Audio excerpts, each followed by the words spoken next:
আমি আপনাকে বলতে চাই যে আগামী 12 তারিখে ফেব্রুয়ারি মাসের 26 সালের জাতীয় নির্বাচন, এটা হলো মানুষের অধিকার ফিরিয়ে দেওয়ার নির্বাচন।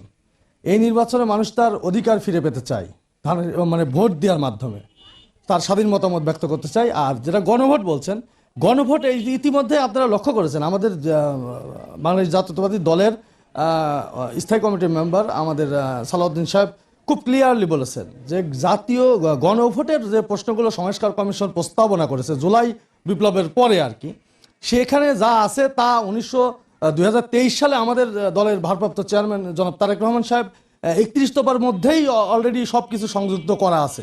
31 দফা বাস্তবায়ন হলেই গণভোটের যে প্রশ্ন আসছে এবং উত্তর আসছে সেটা 31 দফার মধ্যেই নিহিত আছে।